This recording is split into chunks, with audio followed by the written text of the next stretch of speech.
동방에서 온 박사들의 경배를 받으신 아기 예수님에 관한 이야기가 이제 2장 전반부의 내용이었죠. 이제 2장 후반부에 헤롯은 그 본색을 드러내기 시작합니다.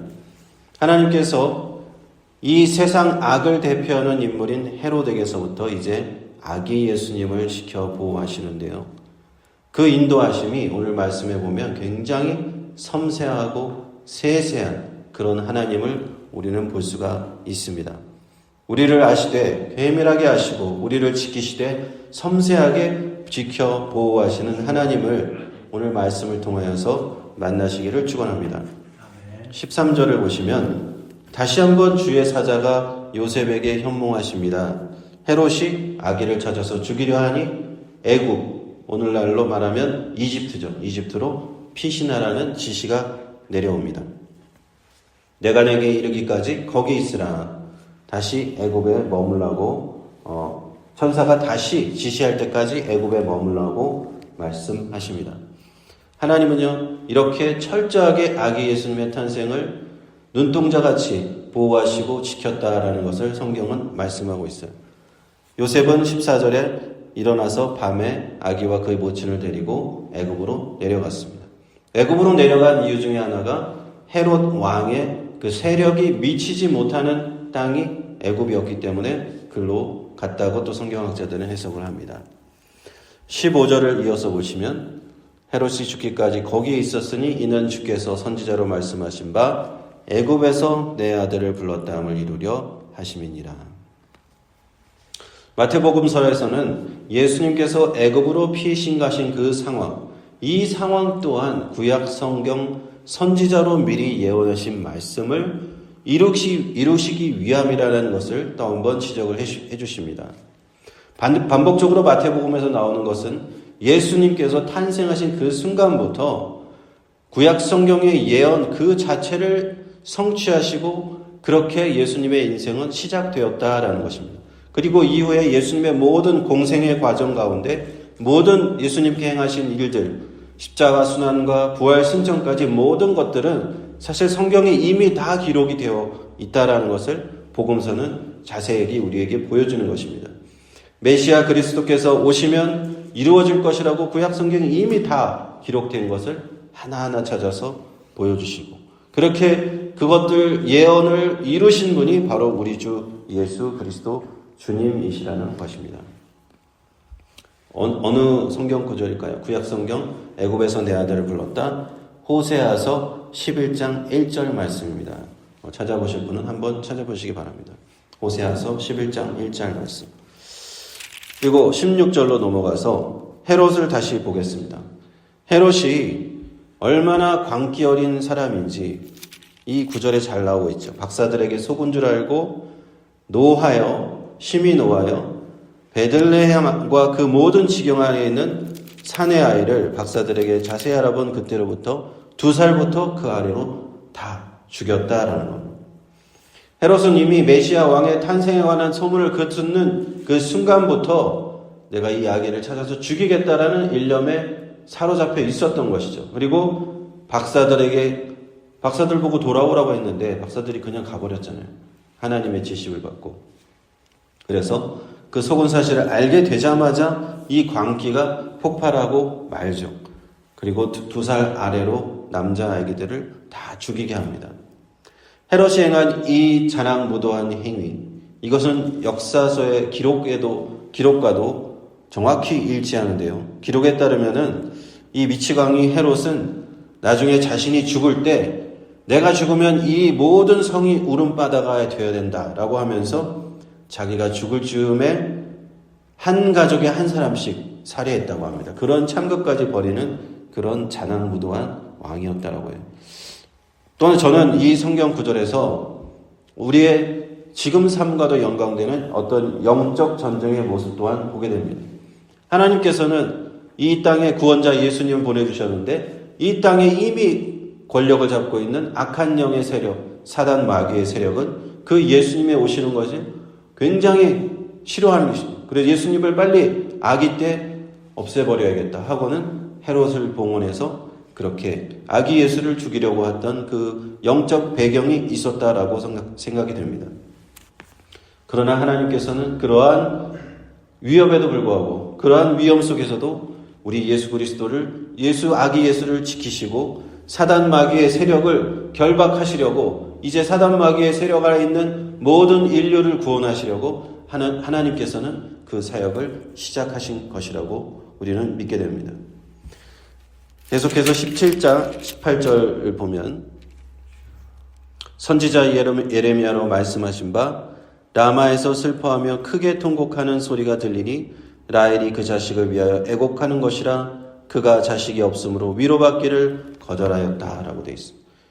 이 말씀 두 살 밑에 아기들이 죽었다는 이 사실까지도 마태복음은 이것 또한 성경에 기록되어 있다. 그 성경은 예레미야 31장 15절 말씀입니다. 그대로 기록이 되어 있습니다. 라마에서 슬퍼하며 크게 통곡하는 소리가 들리니 라고 예레미야 31장 15절에 기록되어 있습니다. 이처럼 신약성경은 예수 그리스도의 구원 사역이 이미 다 예언되어 있다. 구약성경에 하나하나 다 예언되어 있다는 것을 말씀해야 됩니다. 말씀해 주십니다. 이러한 관점에서 우리는 구약성경을 이해해야 되고 구약성경을 읽고 공부해야 되는 것이죠. 어떤 사람들은 구약성경을 볼 때 다른 관점으로 읽고 해석하려는 사람도 있어요. 신약성경하고 관계가 없이 그냥 단지 이스라엘의 역사나 유대인의 관점에서 읽고 해석하려는 그런 사람도 있습니다. 하지만 우리 그리스도인들은 복음적인 관점, 마태복음에서 알려주시는 이 관점대로 우리가 성경을 봐야 돼요. 그 구약성경을 봐야 돼요. 신약성경과 연관되어지지 않고는 이해할 수 없는 그런 구약성경이다. 그럴 때 우리가 그렇게 이해할 때 구약성경도 하나님의 구원 사역의 그 틀 안에서 하나님께서 이렇게 미리미리 준비하셨구나라고 우리가 이해할 수가 있다는 것입니다. 계속해서 19절 20절을 보면요. 헤롯이 죽은 후에 주의 사자가 애굽에서 요셉에게 또 현명하여 가로되 일어나 아기와 그 모친을 데리고 이스라엘 땅으로 가라. 아기의 목숨을 찾던 자들이 죽었느니라. 다시 주의 천사가 등장하고 애굽에서 약속하셨던 것 같이 요셉에게 다시 돌아가라고 그 때를 정확하게 지시를 하십니다. 그리고 이 헤롯은 이미 죽었고 헤롯의 지시를 받던 그 신하들도 이제는 모든 권력을 상실했다라는 것입니다. 세상에서 아무리 막강한 권력을 행사하고 있는 어떤 권력자라고 해도 우리가 권불십년이라는 말이 있듯이 권력자가 죽고 나면 그를 따르는 모든 사람들도 다 흩어지게 마련이에요. 우리가 지금도 그렇잖아요. 세상을 다스리는 권력자들 자신의 권력이 영원할 것이라고 생각하지만 결코 그렇지 않아요.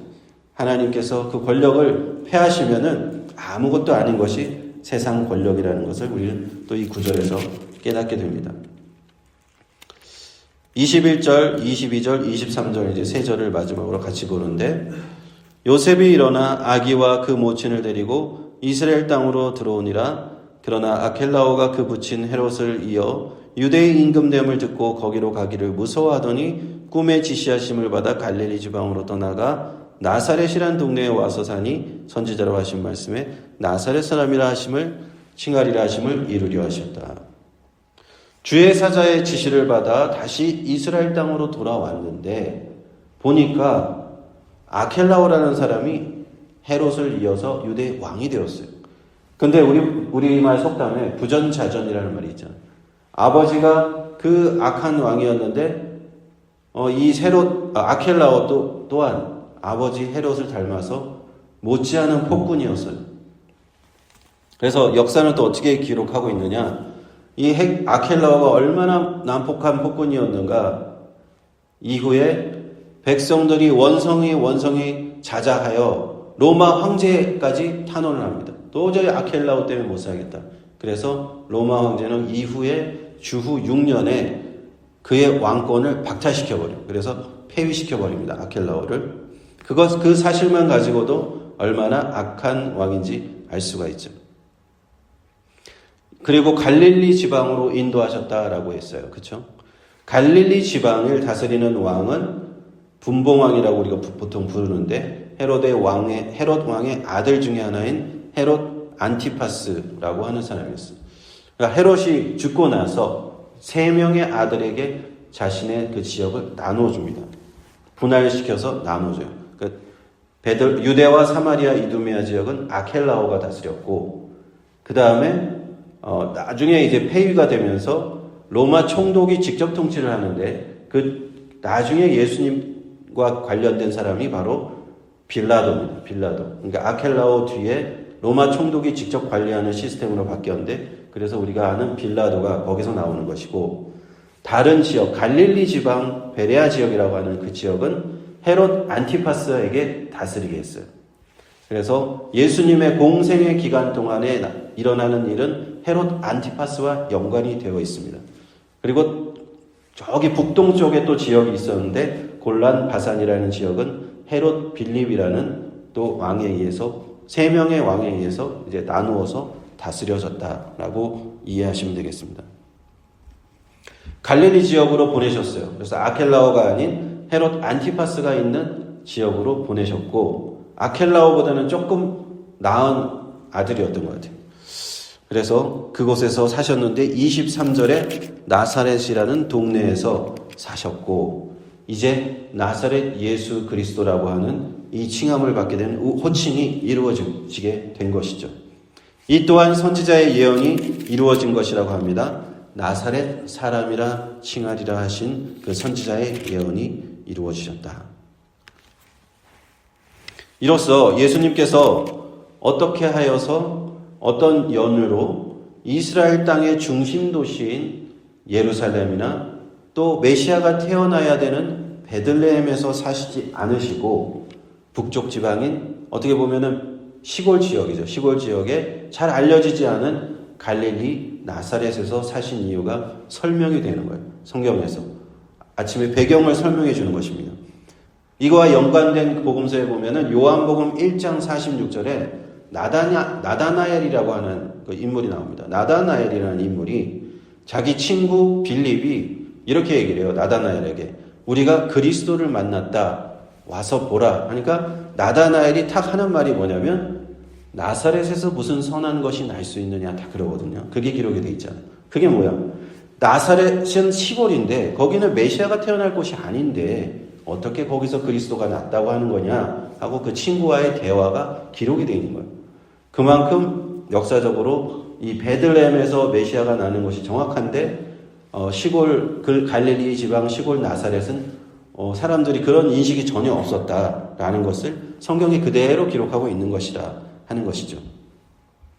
그것을 바로 마태복음의 저자 마태는 2장의 내용을 통해서 이 쭉 일련의 사건들을 통해서 잘 설명해 주고 있는 거예요. 아, 예수님께서 원래는 유대 베들레헴에서 태어나셨어. 그러나 헤롯 왕이 죽이려고 했고 애굽으로 피신 가셨다가 다시 오셨는데 이렇게 갈릴리 나사렛에서 정착해서 사신 거야. 라고 친절하게 이렇게 그 배경을 다 설명해 주시는 거예요. 결론적으로 말씀드리겠습니다. 마태복음 2장을 우리가 공부하면서 깨닫는 것에 여러 가지가 있는데 그 중에 한 가지는 구약 성경과 신약 성경의 관계성이에요. 마태복음의 저자 마태는 여러 번 우리에게 이것을 주지시켜 주십니다. 구약에 기록된 이스라엘 역사 전체는 결국에는 예수 그리스도, 메시아이신 예수 그리스도의 이 생애에 그대로 축약되어 나타났다라는 사실입니다. 우리 주 예수 그리스도께서 오신 것, 이 탄생부터 시작해서 예수님께 행하신 사역 하나하나 모든 것이 이미 구약 성경에 다 예언되어 있었고 그것이 완성되고 성취된 것이 바로 예수님의 사역이라는 것입니다. 또한 하나님께서는 독생자 예수를 이 땅에 보내실 때에 그냥 보내신 것이 아니라 그분이 천사를 동원하셔 아주 섬세하고 세세하고 그렇게 인도 보호하셨다는 것을 마태복음 2장을 통해서 알 수가 있어요. 헤롯이라는 이 포악한 왕, 그 배경에 그를 조종하는 이 영적 세력, 사탄 마귀의 세력이 아기 예수를 죽이려고 온갖 이렇게 노력을 하는데 하나님께서는 그것을 다 막아주시는 주의 천사를 보내주셔서 우리 주님을 보호해 주시고 요셉과 마리아를 보호해 주셨다라는 사실을 아실 수가 있는 것입니다. 하나님은 우리를 돌보실 때요, 이처럼 매우 섬세하게 돌보시는 분입니다. 우리를 때때로 일마다 모든 것을 우리를 지켜보호해 주시는데 세상 악한 자들로부터 우리를 지켜주시는 그 하나님의 얼마나 섬세한 보호를 해주시는지 우리가 그 하나님의 보호를 받는다면 이 땅에서 어떠한 환난과 고난이 닥쳐도 능히 이길 수 있음을 우리는 믿게 되는 것입니다. 할렐루야. 우리 주 예수 그리스도를 따라서 믿음의 자녀들로 사시는 저와 여러분은 이렇게 우리 오늘 하루를 살아갈 때 하나님이 이렇게 나를 도우신다. 하나님이 나를 이렇게 지켜 보호하신다는 그런 믿음을 가지고 우리가 하나님을 의지하면서 이 험한 세상에 나가서 승리하는 주님의 자녀로 사시기를 주님의 이름으로 축원합니다. 기도하겠습니다.